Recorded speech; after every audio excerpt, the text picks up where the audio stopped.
Estamos junto a Orlando Florencio Craneviter. Él nos va a contar su historia en lo que respecta al deporte. Don Orlando, permítame tutearle también.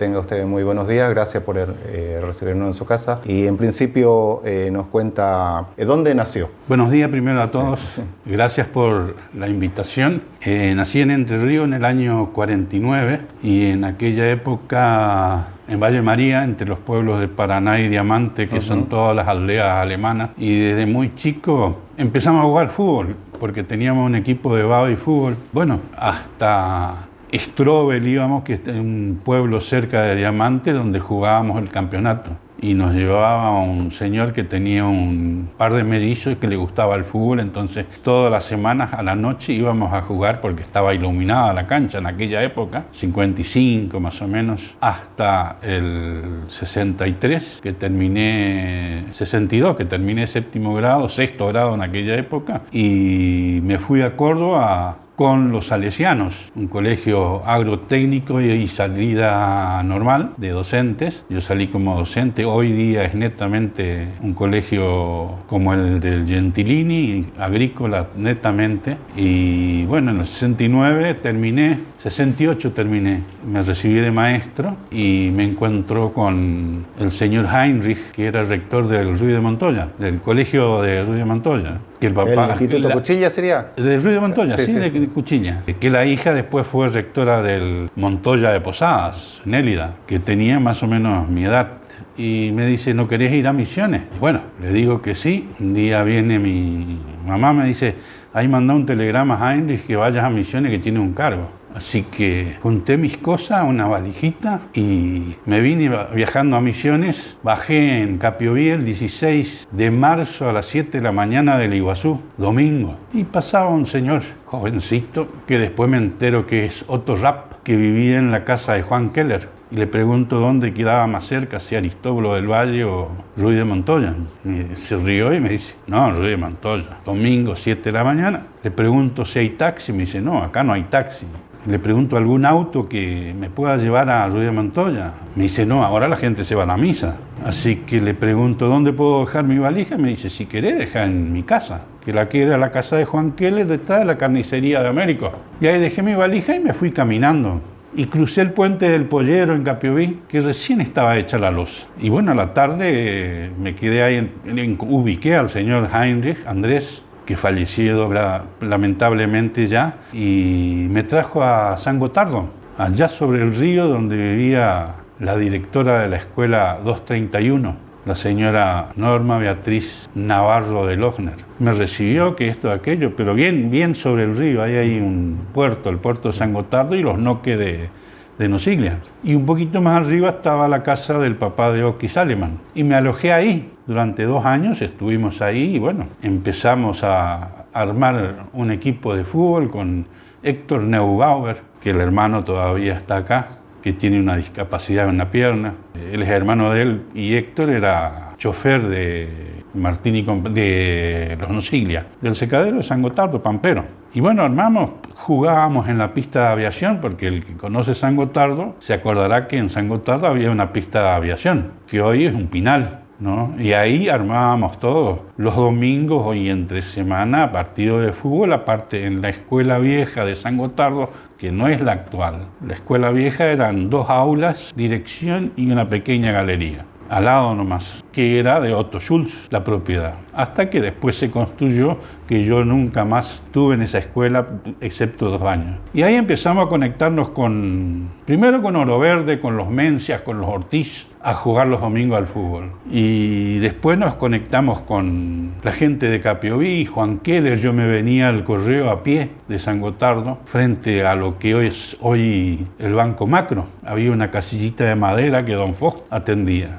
Entre charla y charla con Juan Keller, resulta que había conocido a mi papá en el 49 cuando yo nací, porque él trabajó en la construcción de la Ruta 11, que va de Paraná a Diamante, Victoria, y sabía todos los caballos de carrera de mi papá.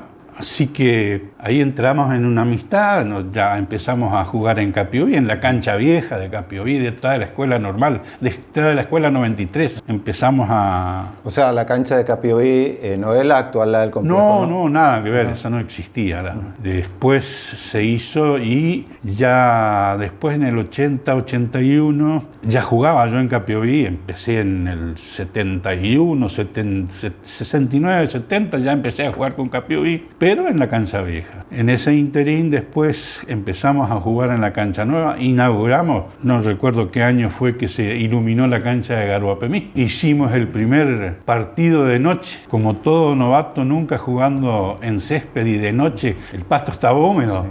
Entonces cada pase que picaba la pelota se nos iba, ¿no? Y ahí el famoso Cañón Barrios René Noní, que tenía un tiro bastante potente, y era el 9 de Garumí, de afuera del área pegó un pelotazo y Cañón puso las manos así y le reventó la nariz. Tal es así que nunca la arregló, porque siempre anduvo con la nariz tosida. Es que lo conoció a Cañón. Don Orlando, ese encuentro, ese partido amistoso era entre Garumí y Capiobí.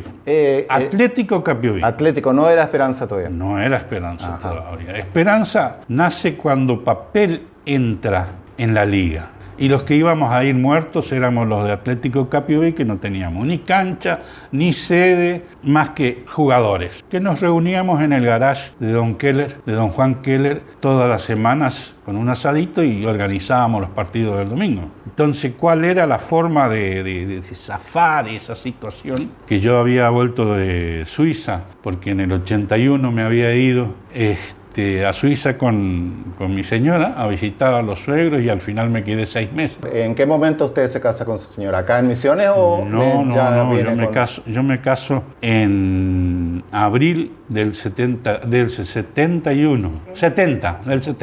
en San Gotardo. Como éramos suplentes, no teníamos licencia, entonces mi juez era el comisario Caniza y Tini Lochner, nuestros testigos, con don Tischler. A las 6 de la mañana nos casó. A las 7:30 estábamos en la escuela dando clases, ¿no? Porque el suplente directamente en aquella época no tenía licencia ni por maternidad ni por casamiento. Apenas 30 días por enfermedad que nosotros no nos correspondía, así que a las 6 de la mañana nos trajo Tini, pero resulta que el comisario se durmió. Entonces nos casamos con un testigo y el comisario fue a firmar después el acta de matrimonio nuestro, ¿no? ¿Y ahí su composición familiar es Oscar y Marisa nada más o tiene otro? O sea, en el 70, fin del 70 nos presentamos a concurso en la provincia porque esa escuela era nacional. Nos presentamos al concurso, los dos ganamos el concurso. Y ella fue designada en la escuela 435, en aquella época la 35 de San Alberto, y yo 2 de mayo, la 117, y éramos ya matrimonio. Entonces hablamos con las autoridades de la provincia, que estaba sobre calle San Luis en la supervisión escolar provincial, y nos dijo, no se presente, le vamos a dar un traslado transitorio a la escuela 35, y bueno, a la semana me dieron un traslado transitorio a la 35 y quedamos los dos, 71, 72. El fin del 72, mediado del 72, yo rindo para entrar en el Banco Nación. Pochocho Rauber me tomó el examen, que era gerente o contador del Banco Nación, no me acuerdo qué cargo tenía, pero... Y me invitan o nos invitan a visitar el Banco Central de la República. Pasaje, todos nos fuimos a Buenos Aires, conocemos el Banco Nación en noviembre, diciembre, no sé si enero, pero en esa fecha fuimos, conocimos, recorrimos todos los ceniceros de oro todavía en el Banco Central. Y cuando volvemos en enero, febrero, nos llaman a la supervisión de primaria, provincia. Queremos que pongan en funcionamiento y creen la escuela de Ackerman. Yo estaba entre la espada y la pared. ¿Qué hago? ¿Me voy al banco o agarro la escuela? 648, ¿no? En aquella época era 209. Y después con la modificación o con el traspaso de las escuelas nacionales a la provincia, 648. Entonces decidí renunciar al banco. O sea, no entré directamente, no me hice cargo no vine al banco a trabajar, sino que me fui a la escuela. Y bueno, y ahí quedé. Ella fue primero directora, un año. porque directamente la trasladaron, a mí me tenían que volver a la escuela de 2 de Mayo y de ahí traerme a la escuela 209. Así que un año estuvo y al año vino la supervisora que nos habló que esto, aquello, sería bueno que cambiemos de director, y bueno, me dejó a mí como director y bueno, hasta el 87 me quedé como director. En el 87, octubre más o menos, yo había pedido mi traslado a la escuela 93 y me hice cargo de la escuela 93 y seguí con turno puesto en la 209. Hasta que después me vine a la normal. Entre ese medio, después del 76, después del golpe, del proceso, estaban los Juegos Evita. Se le cambió y se le dio el nombre Libertador General San Martín. Y con los chicos de mi escuela jugamos en Guaraní y salimos subcampeones de la provincia. Lógicamente, yo había reforzado mi equipo con los Castillo, con los hermanos Castillo, que estaban en el colegio. Yo los inscribí en mi escuela y los hice figurar como de la escuela. Mi equipo. Hugo de Sergio. Y perdimos con un equipo de Posada la final, pero en aquella época nos llevaron a un hotel una semana, porque era un cuadrangular final y semifinal, o sea, cuarto, tercero, primero, segundo y primero. Yo salí segundo. Perdimos 1-0, creo, 2-0, no me acuerdo. Pero fue en esa época, entre medio todavía, que jugamos uno de los campeonatos. Ahora hoy vuelven a ser los torneos Evita, ¿no? Sí, vuelve a ser. Así que en la época del proceso se le cambió y bueno, había que participar. Gané todo el departamento porque era todos los recreos jugar 5 o 10 minutos la pelota. Ahora, en el interín de que usted, todo el trabajo en la docencia, ¿usted tenía tiempo para practicar, para entrenar con los compañeros? O sea, practicábamos todos los días porque mi escuela tenía la canchita al lado nomás. Lo primero que hicimos fue tumbar la hierba, hacer una cancha de fútbol no reglamentaria en Ackerman, que hoy hicieron la escuela secundaria una parte, ¿no? Y en la otra punta una cancha de vóley. Así que era todos los días jugar, aunque sea media hora, al fútbol. Y en esos años, no, como me decían, no, la Liga de Puerto Rico no existía como liga regional. Sí, existía la liga regional, tal es así que yo fui secretario de la liga cuando el escribano Cubín fue presidente de la liga. ¿Pero usted fue secretario siendo jugador de fútbol? No, a eso me refiero. Y cuando usted jugaba. Mi secretaría estaba en la casa del escribano Cubín, acá en la esquina. Esa era mi secretaría. Y nos reuníamos en el mismo local, pero simplemente que había un quincho rudimentario donde nos reuníamos. Por eso yo no tenía mi secretaría ahí, que es un edificio nuevo. La tenía en la casa de Cubín. Por eso le decía, o sea, cuando usted jugaba en Atlético Capiobí. Y Esperanza, después. Después de Esperanza. ¿Recuerda algunos compañeros de esa época? Pero, ¿sabés cómo fue el traspaso de Atlético Capiobí a Esperanza? Ajá. Íbamos a perder nosotros todo porque Papel era una potencia al lado nuestro. Entonces, ¿qué hicimos? Nos afiliamos todo al Club Esperanza y en la asamblea siguiente ganamos la asamblea. Y entonces incorporamos el fútbol al Club Esperanza y desapareció Atlético Capiobí. Y quedó el Club Esperanza, que eso fue en el 81, 82. Más o menos todavía tengo mi carnet de socio del Club Esperanza. O sea, no es hace muchos años entonces todavía, digamos que no es. No, o sea, apenas 40 años. Sí, no, pero no son muchos para una institución. Para una institución, claro, porque la Esperanza tenía bowling, no tenía fútbol. Se basaba exclusivamente en el bowling. Bueno, la llegada de ustedes ahí como club de fútbol quizás hizo una revolución, porque viendo los jugadores de fútbol que había, fueron tremendos. Yo veo lo que fue Flores, Roth, en la foto del mismo Barrios. Si usted se acuerda del resto ahí tenemos a René Barrios, que era nuestro arquero, Américo, Ventín, el burrito de Rey Montoya, Tom, Carlitos Tom, Lulú Barrio, Federico Roth, Fierro, el que vos me decías con la vincha. Claro, hay uno de la pelo foto largo, de la vincha que no sabíamos. Petroni, que era nuestro arquero. Sí, tenemos contacto. Después de Barrios, La Pingi y Neudex, que eran del Ruido Montoya, no sé si eran alumnos o ya eran profesores de ahí, ¿no? Soria, Luso, que ya empezaba, José Keller, que se recibió y que ya prácticamente me reemplazó a mí como 9. ¿Usted era 9? Sí. ¿Zurdo?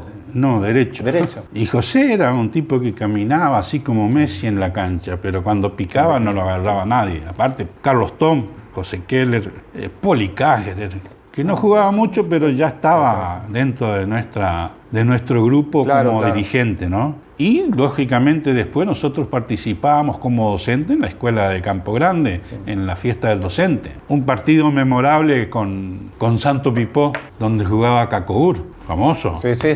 Éramos compañeros en el Dorado como supervisores, pero jugábamos en contra. Y un día yo entré solamente para seguirlo a Cacobur. Lo seguí, y estaba Juan Ramón Benítez jugando conmigo, del Porvenir. Y en un tiro libre, en un full, yo agarro la pelota y Benítez que me hace seña que le pase la pelota. 1-0. Fue la peor derrota de Cacobur, porque ellos venían con un equipazo, realmente, tipo, nosotros nada que ver, teníamos lo justo y necesario para ir a jugar los de Capiobí. Y algunos de Puerto Rico que no recuerdo en este momento, ¿no? Ahora, ¿se acuerda, por ejemplo, usted centro delantero, quiénes eran los que jugaban por los costados? Me hablaban de Roth, que era Federico Roth era un zurdo. Era muy rápido. Era un zurdo muy rápido y tenía un tiro muy fuerte, que después dejó porque tuvo, ya grande, ya un hombre bastante mayor que yo, tuvo algún problema con un árbitro que le pegó porque le cobró un full, que era el señor Martínez, el árbitro. Puede ser que le decía, él era guardabosque. Sí, me acuerdo. Sí. Y ahí dejó porque le suspendieron como un año, creo. A Roth, sí. Y Carlito Ton, Carlito Ton fue un centro delantero espectacular. Él lo iba medianamente, lo estaba reemplazando. O sea, nos turnábamos, nos tirábamos por las puntas, excepto Roth. Roth jugaba por la izquierda y quedaba ahí. Y nosotros rotábamos. ¿no? También aparecía José Keller en ese momento. Y José Keller ya aparecía, que después, lógicamente, la edad somos bastante generaciones distintas, ¿no? Pero fue muy importante. Aparte, venía, creo que recién recibido de un colegio donde jugaban todos los días, entonces tenía un estado impecable, un físico impecable y una velocidad impecable también, ¿no? Ahora, viendo jugadores de la talla que vemos en una foto habitual, vemos, por ejemplo, a Américo Cáceres y a Gregorio Flores, a Babucho. Después terminan siendo ellos volante por el de 5, digamos. Américo era un 10 o un 8 y Babucho Flores era un 5 impecable. O sea, él caminaba al círculo central, así que había uno muy parecido en San Miguel, que no me acuerdo, chiquito, que también hacía el mismo camino que... Galeano puede ser. Galeanito, que caminaba solamente el medio. Él no lo ibas a ver correr ni mucho, y Babucho era lo mismo. Aparte, los físicos no le daban mucho para ir a un choque, pero eran muy hábiles y sabían dónde colocar la pelota, ¿no? Ahora, ustedes jugando, ¿quiénes los dirigían desde afuera? ¿Un director técnico? ¿Quién se hacía cargo? Un tiempo, una vez que dejó Cañón, fue técnico nuestro. Los anteriores no me acuerdo, pero Poli Cáceres también fue técnico porque era mayor que nosotros y ya estaba retirándose de como jugador activo, ¿no? Y después yo ya me vine hacia Puerto Rico, o sea, mejor dicho, me fui al gremio como secretario de actas, que ganamos con Adomis en el año 88. Las elecciones, la primera vez que un gremio distinto al partidario que estaba siempre, ganamos las elecciones con Adomis. Caminamos mucho ese año y ganamos las elecciones muy bien, ¿no? Arnulfo Verón, ¿qué papel hacía ahí en el equipo de ustedes? Arnulfo Verón no era de nuestro equipo. No. Arnulfo Verón era técnico de Victoria. Tal es así que yo le pregunté a la hija, que vive acá en el barrio... La Negra. Exactamente, le mandé, porque ella me decía, mi señora me decía, ese es Don Verón, es Don Verón. Entonces le mandé la foto, mejor dicho, le mandé a mi hija le mandó a la Negra, y me dice, sí, es mi papá. Y él era técnico del Victoria. ¿Y cuáles eran? Jugábamos ahí en esa cancha. Los clásicos rivales, digamos. Todos los equipos éramos rivales de San Miguel, al que nunca le ganamos. Creo que una o dos veces le ganamos en toda la carrera que yo estuve. Porque realmente los jugadores de San Miguel tenían una preelección en la empresa, podían ir a practicar, inclusive marcaban tarjeta, creo, en las horas de práctica. Entonces tenían realmente, y tenían buenos jugadores. No le vamos a quitar mérito a los jugadores. Tenían un muchacho que no me acuerdo el nombre, que vive en el Culme, y yo era 9, pero él tenía parecía un paredón. Cada vez que entrábamos a cabecear, ¿sabés qué? Yo terminaba en el piso, ¿viste? Por la diferencia de físico que tenía. ¿Maimó no es Maimó? No. Maimó no jugó. Pero él, alguna vez se lo veo caminar, inclusive en el circuito. Sí, pero esa generación también Maimó, creo que jugó en Garguapena. O sea, había muchos buenos equipos en esa generación de jugadores. Estaba Citrex, estaba Parqué, estaba 25, estaba Victoria. Inclusive después entró Atlético Jardín, el Timbó, que después se fueron a la Liga de Posada. ¿no? Pero sí, porque inclusive primero entraron acá. Los equipos también si no me equivoco, de Santo Vipolo, que fue Sporting en su momento. Sporting Club, pero muy poco tiempo. Muy poco tiempo. Si quiere agregar algo más a la nota. Estos días, que era el Día del Maestro, me escribieron muchísimo. Tengo muchos recuerdos y muchos exalumnos de Ackerman. Se acuerdan de nuestros partidos de fútbol, de lo que comíamos, de lo que hacíamos, porque era permanentemente los domingos seguro. Yo juntaba 50 equipos de fútbol en los relámpagos, que era un partido y después penales todo el día. Así que, y uno de los más, lamentablemente, ya creo que no está más, Dudú Velázquez, venía con su camión y 50, 60 personas arriba de León, y que practicábamos, ¿no? Pero Ruy de Montoya venían, inclusive del Paraguay venían equipos a jugar a nuestro. Y lamentablemente era por la cantidad de equipos, no podía ni jugar a la mañana, ¿no? Bien, don Orlando, muchísimas gracias por darnos esta entrevista, por recibirnos en su casa y bueno, contarnos medianamente lo que fue su historia en el deporte, más siendo de la zona de Capiobí y en el centenario precisamente de Capiobí. Estos días justamente estuve con el intendente Arlon un rato acompañando a mi hija más que nada, y estábamos recordando algunas cosas. Él es mucho más chico que yo, pero se reía de las aventuras que yo le expresaba y me preguntaba de esto, de aquello. Tal es así que yo me vine a Capiobí porque Capiobí era un poco reacio a vender tierras, porque la extensión que tuvo hoy día Capiobí es extraordinaria, y mi corazón, a pesar de que fui concejal 83-87, después, a pesar de eso, me vine a Rico porque nos inscribimos en la vivienda. Entonces no nos quedaba otra cosa que venir a Puerto Rico. Aparte, mi señora nació en Oro Verde. Después ya fui tesorero de la Municipalidad de Puerto Rico. Estuve como supervisor